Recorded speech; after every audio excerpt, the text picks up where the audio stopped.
Hi, my name is Marko Kovačević. I work at VOC, a research institute in the area of wood and wood-related renewable resources based in Austria, and I'm a PhD student at VOC, University of Natural Resources and Life Sciences. Today, I'm going to talk about VOC emission from wood and cross-laminated timber and possible ways for reducing VOC emission from CLT made of pine wood. My supervisors involved in this project at VOC are Dr. Cornelia Rita Gradinger and Dr. Christian Hansmann, and my PhD supervisor at VOC is Professor Alfred Teichinger. The project is funded by the Austrian Research Promotion Agency and the CLT producers. Because of the time limitation, I'll focus on the second phase of the project, so I'll just introduce the first phase, which was about comparing the Scots pine and Norway spruce under the same experimental setup. We also differentiated between the wood in green and dry condition and between hardwood and sapwood as well. The VOC tests were carried out on a large sample size to be able to address variability within each tested group. I'm finishing the paper on this topic, so the results will be available. The second phase was about reducing the VOC emission from wood and CLT by modifying the production process parameters. In the first step of the second phase, we modified the wood drying schedules. Complete wood drying tests, starting with the green wood and ending with the VOC tests, were carried out at VOC. We varied two different drying parameters, drying temperature and drying time, to see whether and to what extent they influence the VOC emission reduction. The results showed the strong influence of both drying temperature and drying time on the VOC emission reduction. However, our results also indicate that these two variables are correlated in a way that the effect of drying temperature decreases with the increasing drying time. We were able to achieve remarkable VOC emission reductions of up to 68% compared to the reference drying schedule.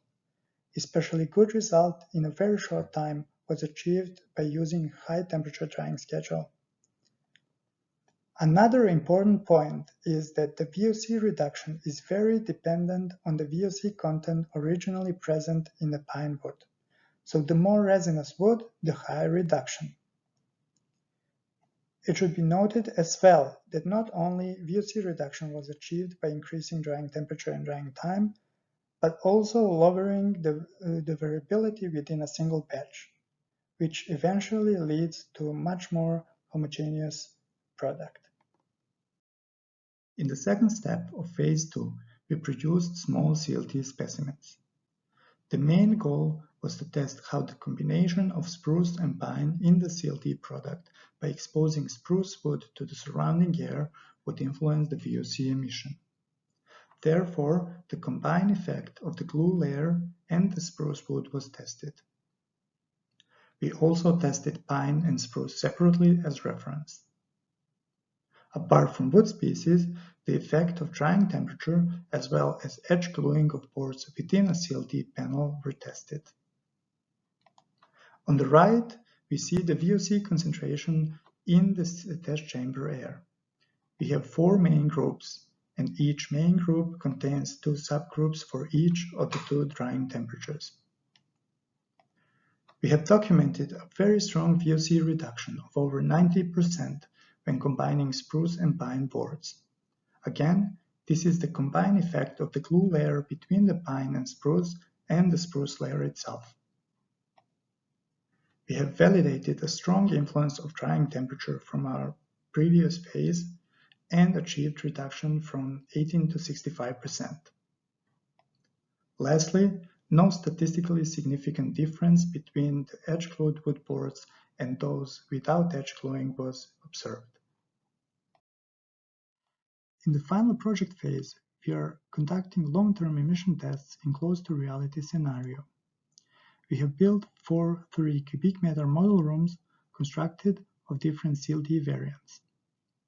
The goal is to test the material in more realistic conditions. So we have large-scale tests on the one hand, but also purified air and controlled climate conditions on the other hand. Another goal is to validate our findings from our previous project phases. So this concludes my presentation, and I would like to thank you for watching. Bye.